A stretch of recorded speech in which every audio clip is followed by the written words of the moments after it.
Tony Perkins is the president of the Family Research Council. Tony, nice to have you on. You heard the president right there. You're speaking at the top of the hour. Give me a little preview of what you'll be saying at 3 o'clock Eastern.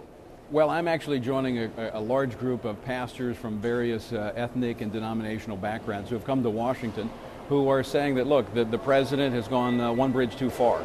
A lot of these African American pastors saying, look, marriage is very clearly described in the Bible. The president has basically drawn a line in the sand and said, hey, are you going to cross it? And these pastors are going to cross it. I can tell you this, based on the polling data, and when you see 32 states that have voted to defend traditional marriage, none voting to redefine it, voters are not going to follow the president down the same-sex marriage aisle. In fact, I don't think they're going to hold their peace. I think they're going to start speaking out. The president is doing too much in trying to redefine our culture by redefining marriage. Well, Tony, I know you point to those polls. I do want to show you another poll as well. This is when it comes to opposition of same-sex marriage. It's actually, if you see the numbers, I don't know if you have a monitor there on the Hill, it's a new low here. This is a Washington Post ABC News poll. So you say, the question is, should same-sex marriage be legal or illegal? The majority there, 53%, say legal. Most people in the country don't agree with you. Well, it's on how you ask the question. You look at the various polls out there, and the real poll that matters is when the voters vote on whether or not marriage should be defined as a union of a man and a woman. And again, 30 states have enshrined that definition into their constitution with an average vote of 67%. It's not a close issue when it gets to the state. Let's then move away from numbers, and I just want to play a little sound. This is from Secretary of State Colin Powell, Republican, spoke with Wolf Blitzer on CNN here. Take a listen to what he said. They talked about this marriage equality. In terms of the legal matter of creating a contract between two people that's called marriage and allowing them to live together with the protection of law, it seems to me is the way we should be moving in this country. And so I support the president's decision. This is a man, you know the history as well as I do, in the 90s, led the adoption of Don't Ask, Don't Tell. Now he's saying no problem with gay marriage. My question to you, Tony Perkins, why are Colin Powell and Dick Cheney, why are they wrong? Well, I think if it were to stop at, say, the marriage altar, just two people who loved each other, and I think if that were all that we were talking about here, more Americans might agree with Colin Powell. But what we're talking about here is the curriculum in our public schools and what our children are going to be taught. We're already seeing that happening. We're seeing the issue of religious liberty, a clear conflict and in a contradiction with what many people believe. But why are we talking about, forgive me for interrupting, why are we talking about curriculum in the school when really this is just about, love and the law and the ability to get married or not and having those rights recognized? We've already seen in places such as Massachusetts that's legalized same-sex marriage. All of a sudden in the elementary schools it's taught that homosexual relationships are the same as heterosexual, and parents are not able to opt their children out of that teaching. We've seen religious institutions that have lost their tax exemption because they refuse to allow their facilities to be used for same-sex unions. So this is much more than just whether or not two people love each other. Of course. This is about it's who about we are rights. as a nation. I understand. It's about religious freedom. It's about parental rights. It's about public accommodation. There's a lot more here than just two people who might have an affinity for one another. You bring up Massachusetts, and we all know Massachusetts, it was the first state to legalize same-sex marriage. That was back in 2004, and the divorce rate actually in that state has only fallen since then. Well, absolutely. And what you're also seeing is the marriage rates are falling.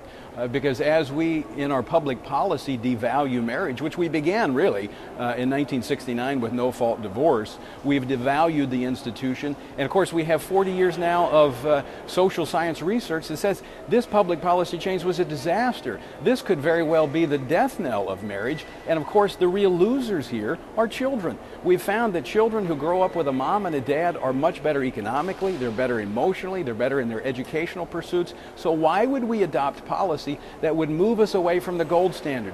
We need to promote that which is good for our children and society as a whole, not just one or two people here and there. Would you rather have children than grow up without parents? And also, how is a same-sex relationship, how is that less valued?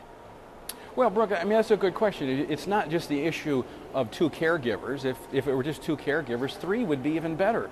It's an issue of a mom and a dad and the fundamental role. And this is not political hyperbole. This is the social science that shows that children need the developmental aspects of both a mom and a dad.